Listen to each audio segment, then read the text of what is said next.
Season 5 will be great if they buff the sorcerer. Come on, man. No, we'll get into that a little bit later. But what I want to talk about is the good, the fix, and then some sorcerer information and how we can make the sorcerer better. So the first thing I want to talk about is the PTR. So season 5 PTR came out last week. We played it for a week and it was like, man, that was so buggy. There was so many bugs in the PTR. It was absolutely insane. So they really need to comb through it to make sure that none of these bugs make it to season 5. There were some good things. There were some good things about the PTR that I really liked, and hopefully they can keep this stuff into season 5 and then expand on some of these things as well.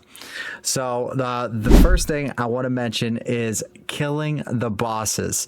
Killing the bosses is so much better now. So you no longer have to teleport out of the dungeon.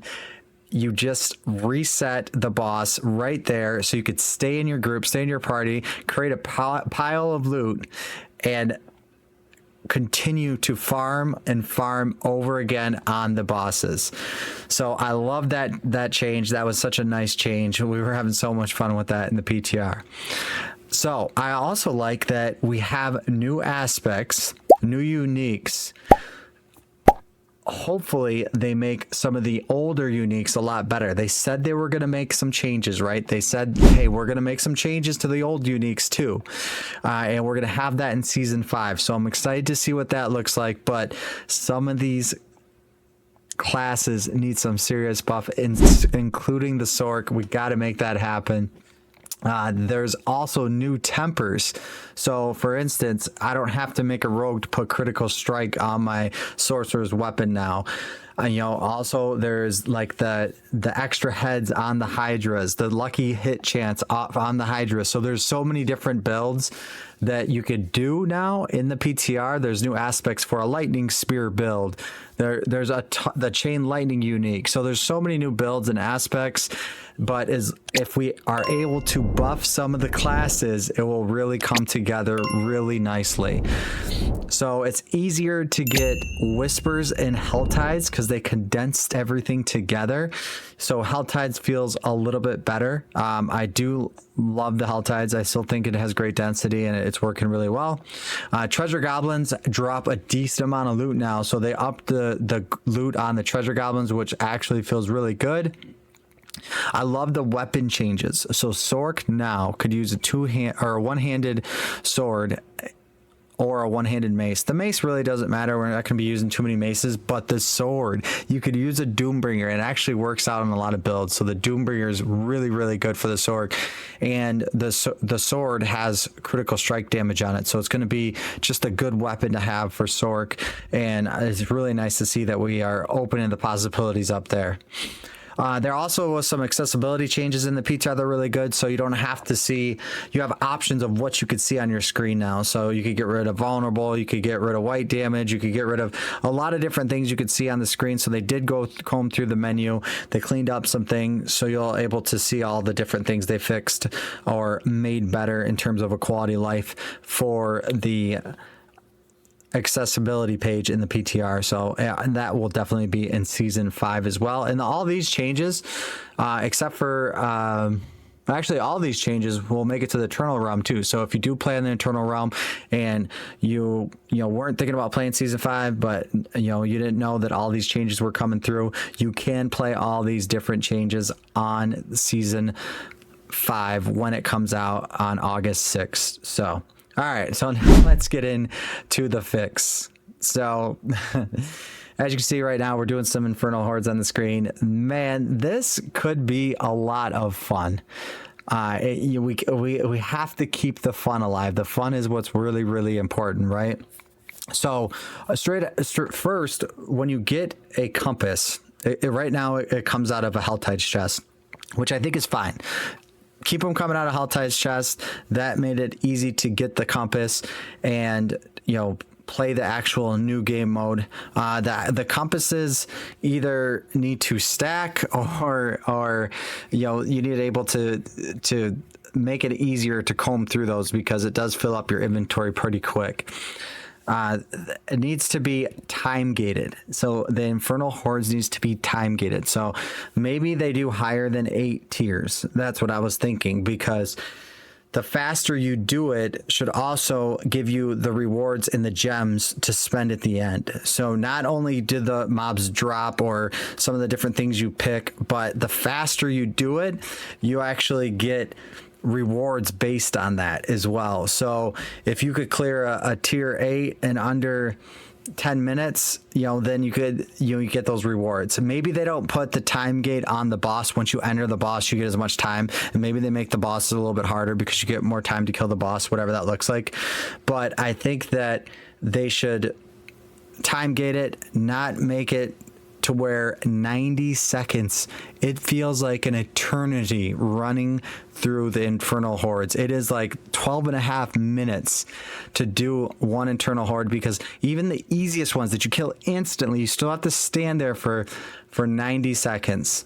If they have to leave the time on it, it needs to go down to like 45 or 60 seconds, because that is 90 seconds feels so long. It does not feel rewarding at the end. So, but I do like the time gated idea. Just make it where if I complete it, I complete it, man. I complete it and I get my loot, and I get to spend my rewards at the end of it. So that is my next point, is for the higher tiers. Like, if you are getting more gems on the higher tiers and you are able to open up that 250 GA chest, you need to get 2 to 3 GA per chest. Like, it is, the loot was absolutely terrible. There was no point of actually doing it in terms of loot. It's just, the only thing that was rewarding, the first time you beat a high level, you're like, wow, I beat it. And then you look at the rewards, you're like, wow, I'm never doing that again. Never doing that again. There's no way. That took way too long, wasted all my time. And not only for just the GA rewards, like the gold needs to be increased, but this needs to be another alternative to get master working materials. This should be in a different way, not just like a little bit of master working materials. It should be a decent way to get the match you need to masterwork. It shouldn't be that I have to do the pits to do masterworking. That should not be it. It should be another alternative, because maybe you don't want to run the pits, or maybe you have your friends and you want to actually do the pits with them. And me, that's what I would want to do. I'd want to play with my friends, right? That seems like the best way to do it. So I think that it could be much better if they increase the rewards, make it time gated.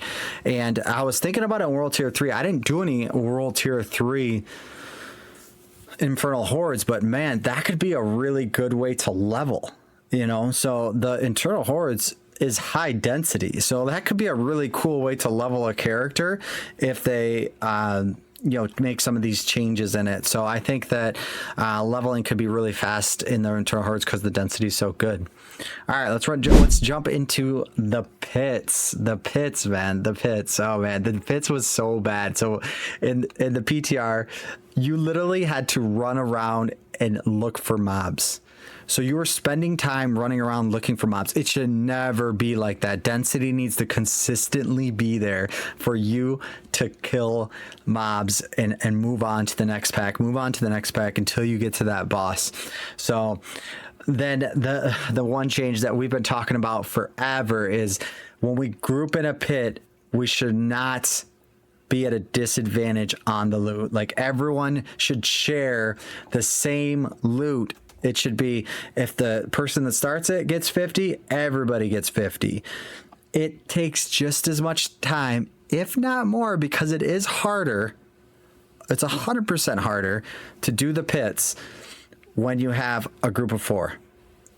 100%, especially when I'm a sorcerer and I'm running with my barb friends. They're like, man, Kelvka, you're slowing us down, dude. Chops and Mini, they'd be like, dude, you be slowing me down, man. Me and AO running with them. They're like, what are you doing? So buff the Sork, right? So save the Sork, man. Season 5 is save the Sork. We got to save them. So Stygian Stones are need to drop much more often. I know they said they buffed the drop rate, but it doesn't feel like it. It like literally you'll go like 12 pit runs 101 and you won't even get a Stygian Stone. Especially if you think about it, season 5 is like 2 months long till we get the expansion. So we're never going to get any of the cool stuff if we can't buff the Stygian stones. So you got to buff the Stygian stones. You got to make it where we could group with others and not be, you know, not lose materials or not gain as much materials. And then we got to fix the density, because that can't happen. That 100% can't happen. That was really bad. All right, so then we got the Hell Tides.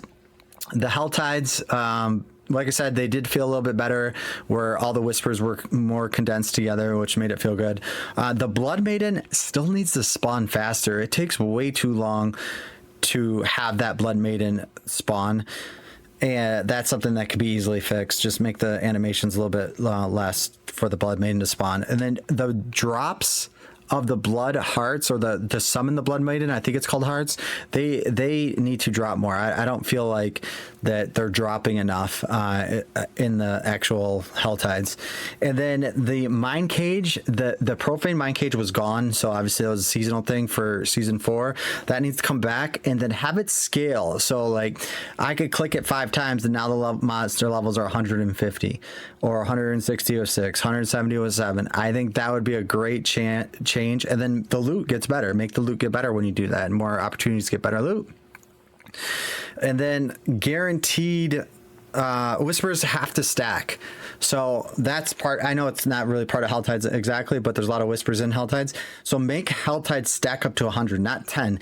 So 10 10 whispers makes it kind of lame, right? So you only get 10 whispers, and you got to go back to the tree. 10 whispers, you got to go back to the tree. 10 whispers. What if I want to save 100?